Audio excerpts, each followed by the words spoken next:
Olá pessoal, estamos ao vivo, mais uma live, eu tô meio descabelado.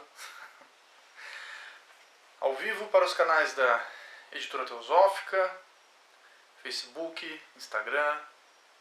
O pessoal tá chegando aí na live, sejam todos bem-vindos.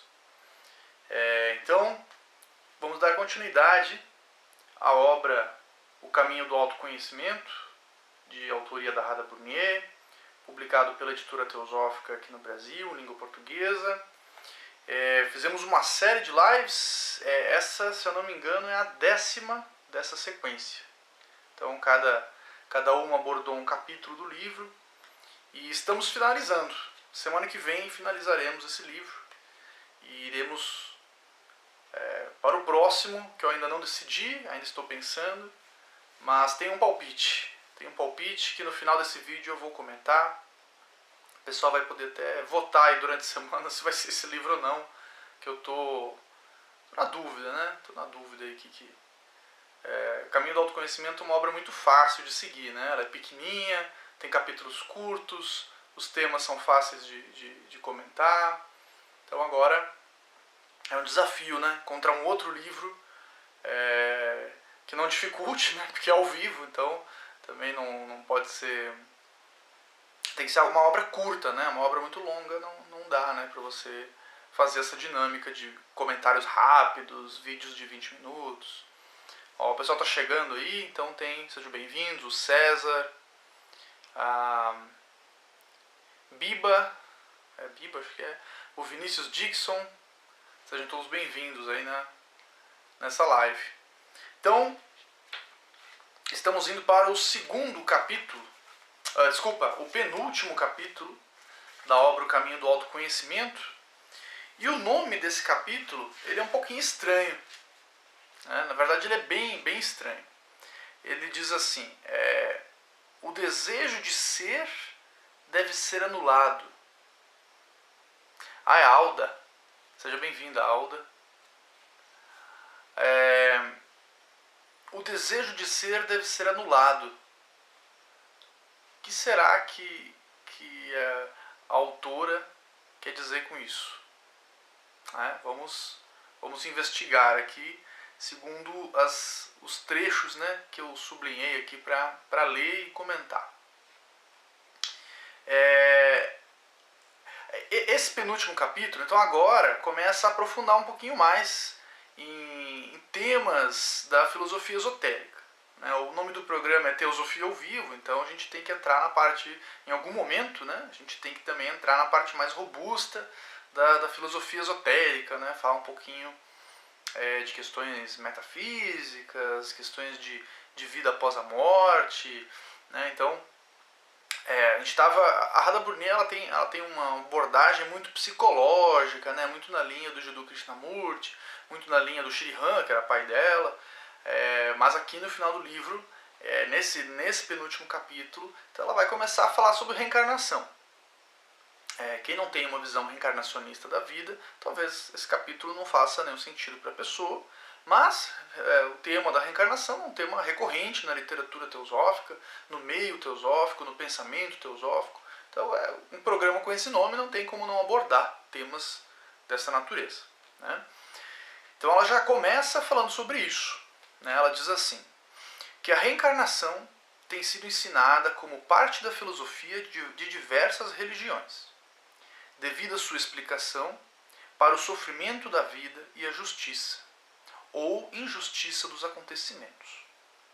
Então ela começa já trazendo essa afirmação. Tem bastante gente entrando aí no Instagram, a Lucy, a Miriam e Kenneth, tem mais pessoal entrando aí, né? Sejam todos muito bem-vindos aí, nos acompanhando.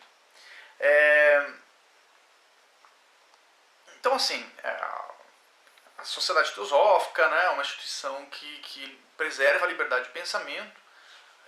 O pensamento teosófico ele é muito livre, as pessoas podem discordar, né, podem argumentar, podem ter várias visões. Mas é consenso, praticamente, né, uma visão reencarnacionista da vida, da maioria dos estudantes de filosofia esotérica. Então, assim, Para mim, pelo menos, né, foi uma das coisas que me atraiu, né, foi um dos primeiros conceitos que, dentro da minha compreensão de mundo, do meu entendimento de mundo, de existência, faz bastante sentido. Né? Ó, o Diogo tá chegando aí, o Diogo acompanha várias lives, acompanhando pelo Facebook, seja bem-vindo. Então, só para trazer, né? Eu vou continuar lendo e depois eu vou fazer outros comentários sobre o que ela está dizendo aqui. Aqui ela vai falar de um nível de desapego, né? Porque ao longo de toda a obra, nas lives anteriores, ela falou sobre a questão do desapego, mas aqui ela vai chegar num nível muito mais profundo. Né?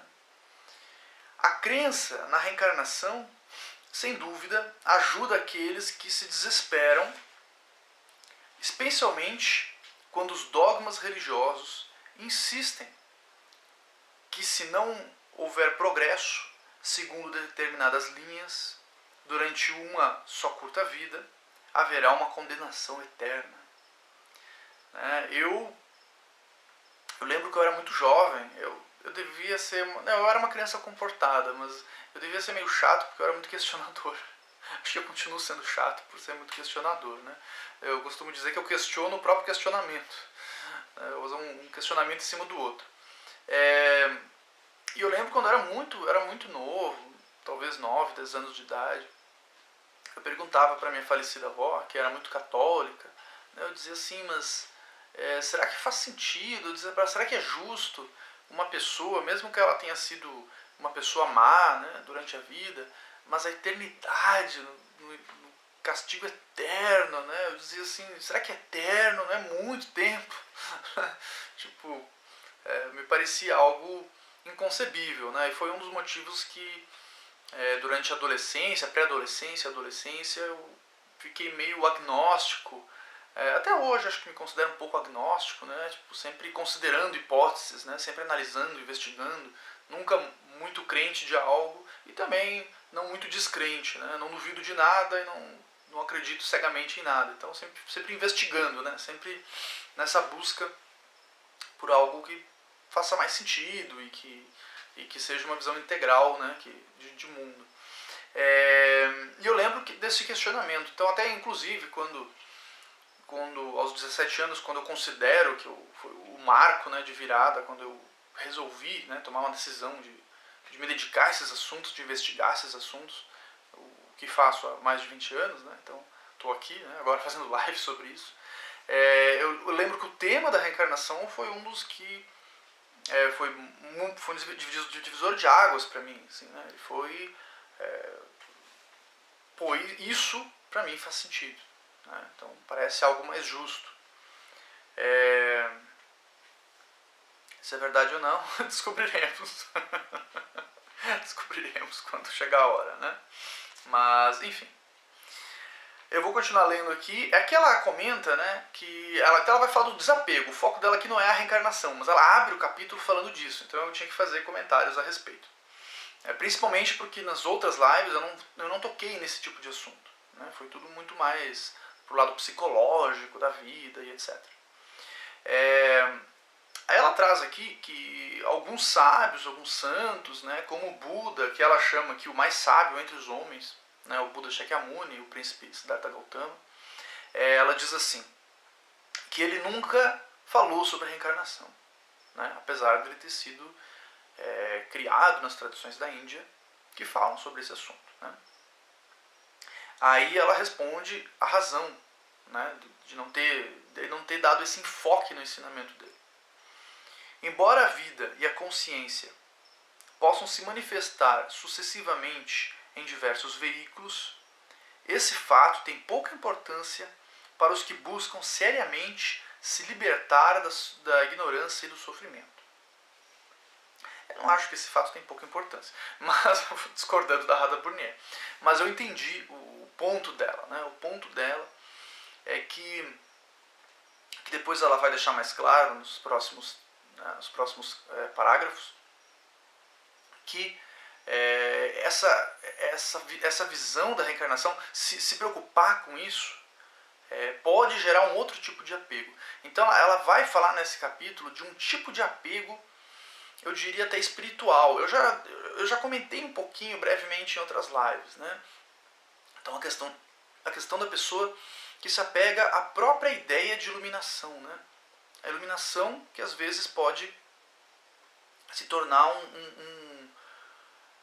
um comércio, inclusive, né? Então o comércio dos gurus, enfim, não vou, né, entrar em detalhes disso, mas deixando claro, né, que há perigos nisso, e a Hara está falando disso. Então você, por exemplo, começa a pensar na questão da reencarnação, é bom saber sobre isso, né, porque isso dá um certo conforto, e talvez seja um fato, provavelmente para mim, né, acredito que seja.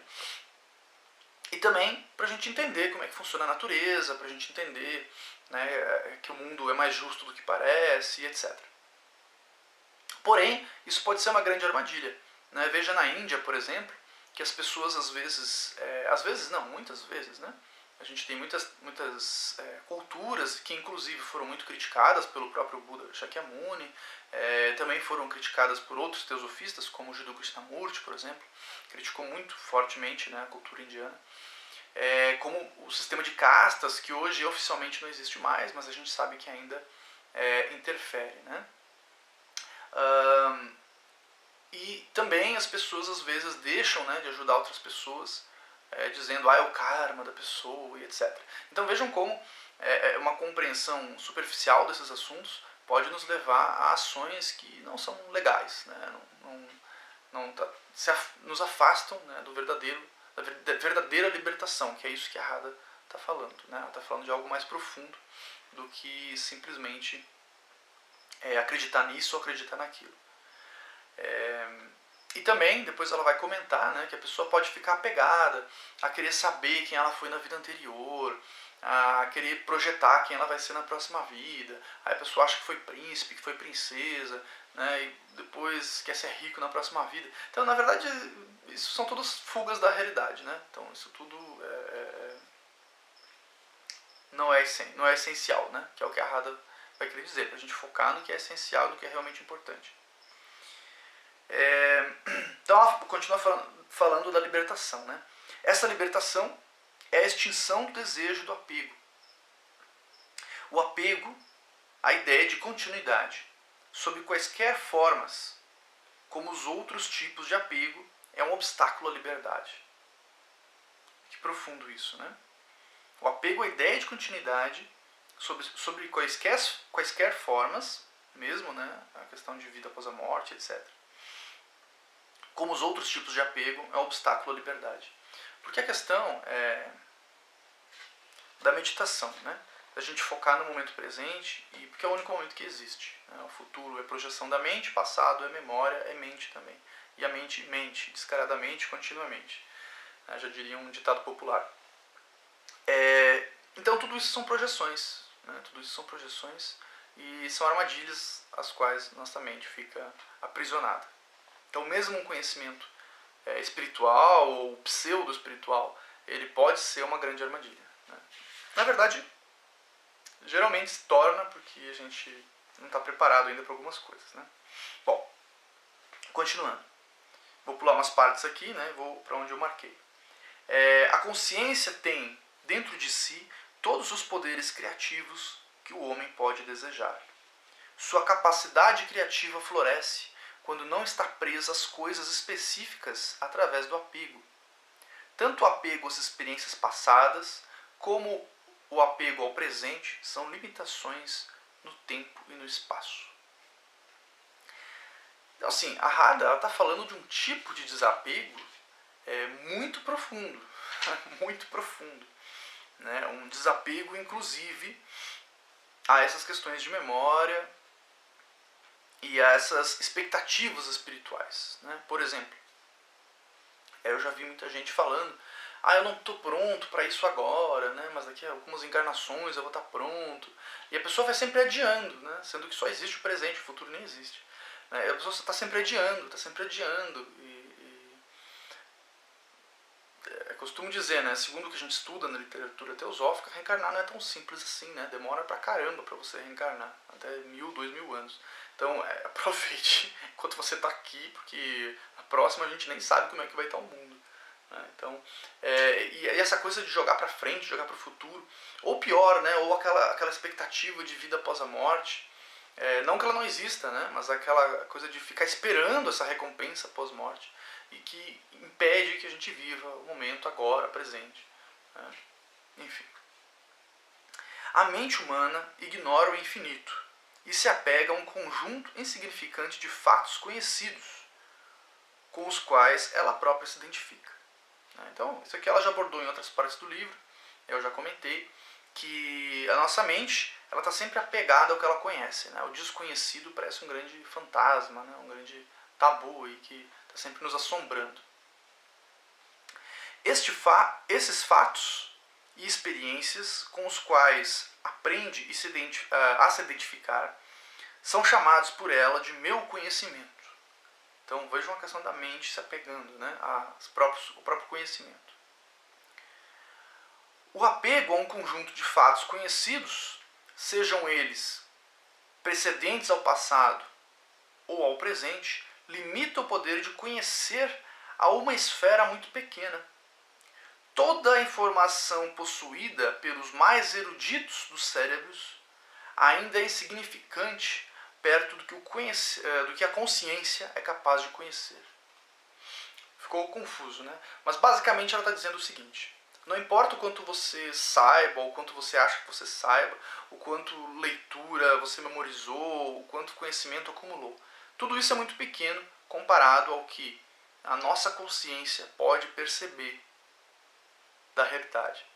Então, o tipo de liberdade que ela está falando aqui é uma mente livre para perceber a realidade e para compreender as coisas conforme elas vão se revelando o tempo todo, né? Então, sempre que ela está apegada ao conhecimento, sempre que ela está apegada a essas ideias, a qualquer tipo de ideia, ela se bloqueia, né?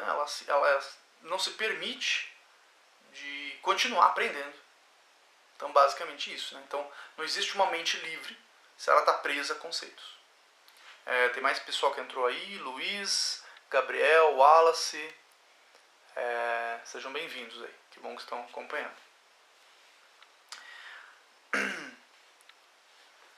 E aqui no finalzinho, já estamos quase em 20 minutos, né?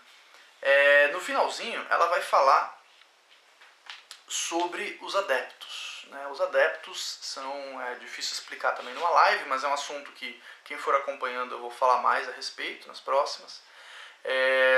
São pessoas que já atingiram um grau, esse grau de liberdade a qual ela está falando, atingiram, digamos, plenamente, né? Plenamente. E é o que na literatura teosófica se chama de mestres.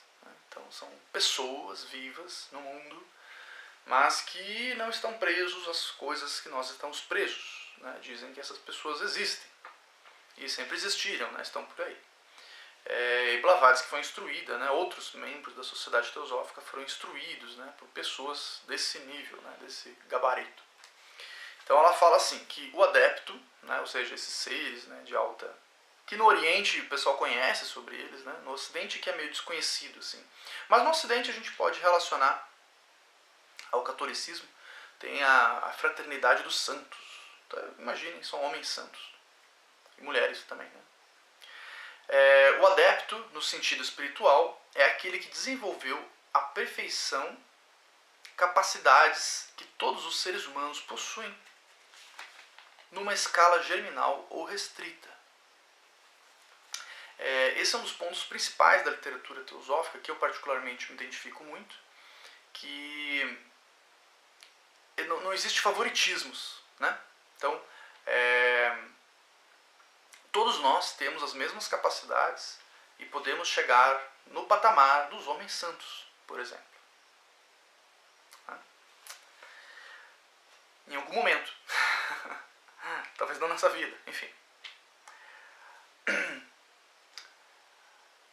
Aí agora, uma citação das cartas dos Mahatmas, que tem aqui, né, publicado pela editora teosófica, Cartas dos Mahatmas para a Apessinit. E tem um outro também, que acho que não está aqui, que é Cartas dos Mestres de Sabedoria, que são cartas que não foram para o Apessinit, né? foram para outras pessoas. O trecho diz o seguinte: acreditem, chega um momento na vida de um adepto em que as dificuldades que ele enfrentou são recompensadas em uma proporção de 1:1000. Para adquirir mais conhecimento, ele já não tem que passar pelo minucioso e lento processo de investigação e comparação de diversos objetos, mas passa a ter uma percepção instantânea de toda a verdade. O adepto vê, sente e vive na própria fonte de todas as verdades fundamentais, a essência universal e espiritual da natureza. Ele está falando aqui, né, sobre o princípio do Samadhi, né, que é conhecido no Oriente, em outras tradições por outros nomes, né, a gnoses. Então esses estados de consciência, ou êxtase, né, cada tradição dá um nome diferente. Mas esses estados, né, de consciência, onde você consegue perceber a raiz das coisas. É difícil explicar, né? É difícil explicar porque não existem palavras para explicar. Mas todas as tradições espirituais sérias falam de algo nesse sentido. Então ele está dizendo que todos os esforços que a gente faz nesse sentido, nesse caminho espiritual, né, que quem está nele ou flertando com ele sabe que não é tão simples assim, né? Até porque, assim, vou falar, não querendo polemizar, mas já polemizando, existe o estudo de filosofia esotérica sério e existe o estudo de filosofia esotérica que não é sério. Pode assim, isso é preconceito, não vou citar nomes, né, não vou dar detalhes, vou deixar para cada um avaliar por si mesmo. Mas é o seguinte, existe o estudo de filosofia esotérica que é sério e o que não é sério. Geralmente o que é sério, ou melhor, o que não é sério, ele está sempre focado no eu, em benefícios que você pode adquirir. Então alguém está sempre te prometendo alguma coisa, está sempre te prometendo algo fácil, algo rápido, algo instantâneo. Tudo pode mudar num instante. Enfim, isso está no holismo, está nas religiões, está em tudo, né? Isso é do ser humano. É uma coisa bem humana, né? Então é importante salientar isso, porque diz o ditado que nem tudo que reluz é ouro. Então muitas vezes a gente acha que está numa busca espiritual e não está sendo enganado mesmo, né? Está sendo enganado. Cegos guiando cegos, né? Porque no caminho autêntico, né, ao estudo sério, né, a gente vê que as coisas não são simples, né? Que a gente tem que contemplar nossa própria sombra, que a gente tem que resolver nossos ruídos internos. Não é só alegria, né, como alguns pintam, né? A pessoa vai só ficar saltitando de alegria, de tão espiritualizada que ela está. Enfim, a vida não é assim e não é a realidade, né? É bom se fosse, mas é mentira, não é. Então, é um pouco isso, a respeito disso que o mestre está falando. Que todas essas dificuldades que a gente enfrenta, né, de contemplar a nossa sombra, de nos lapidarmos, né, os pedreiros, né, lapidarmos nessa pedra bruta que é o ser humano, chega em algum momento que tudo isso é recompensado, né, por essa capacidade que ele está falando, né, de você atingir estado como Samadhi no momento que você precisar. Não que pessoas comuns não possam atingir, né? Atingir não é o problema. O problema é manter e controlar isso, né? Às vezes a pessoa, através da prática da meditação, atinge, né? Mas não sustenta, né? Atinge e volta e depois não consegue atingir de novo. Então esses adeptos, eles conseguem fazer isso quando quiserem, pelo tempo que eles quiserem. Grato por assistirem. Então, semana que vem teremos o último trecho da obra, O Caminho do Autoconhecimento. A Maria Fátima está assistindo, se eu não me engano, de Portugal, né, Maria? Tem o Jorge Luiz, a Beth Moraes, tem o Lucas, a Mércia, né? O pessoal tá acompanhando aí. Sejam todos muito bem-vindos. Então, próxima segunda-feira, 20 horas, último capítulo da obra O Caminho do Autoconhecimento. E o nome do capítulo é A Liberdade dos Apegos. ou melhor, a libertação dos apegos. Então, com esse tema nós vamos finalizar essa série de lives sobre esse livro. E na outra semana começaremos o próximo livro, que eu ainda não decidi 100%, mas tudo indica que será a obra Ocultismo Prático. Super desafiador, né? Ocultismo Prático não é uma obra fácil. Serão temas mais robustos, esotericamente falando, mais duros. Helena Blavatsky, para quem conhece, ela é mais dureza, né? É mais direta ao ponto nas coisas.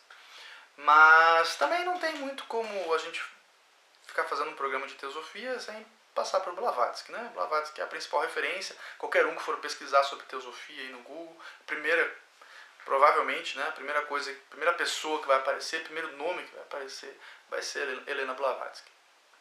Então, tudo indica que vai ser o ocultismo prático, mas pode ser que eu mude de ideia até semana que vem. Na próxima live eu vou dizer qual vai ser o livro, mas eu estou pensando, claro que eu não vou abordar todo o ocultismo prático, ele é muito maior do que o Caminho do Autoconhecimento, não sei se dá para ver aqui, mas o Caminho do Autoconhecimento é um livro fininho, o ocultismo prático é bem maior. Não dá para comentar todo ele. E até porque tem um capítulo aqui que é Ocultismo versus Artes Ocultas, que eu vou abordar numa palestra que eu vou dar em Brasília, dia 4 de abril, e vai ser gravada, depois vai estar no YouTube, aí no canal da Sociedade Teosófica. Então eu não vou abordar esse capítulo, porque eu já vou dar uma palestra, eu já dei palestra, né, sobre esse capítulo, e vai ser gravado em breve. Então já vai ter um vídeo falando sobre esse capítulo. Mas eu estou pensando no primeiro capítulo, que diz o seguinte: algumas sugestões práticas para a vida diária. E daí tem várias sugestões, mas são sugestões bem duras, né? Bem exigentes. Mas aí a gente comenta, né? E vamos ver no que vai dar. Certo? Grato por assistirem, grato pela audiência e até a próxima live, até segunda que vem.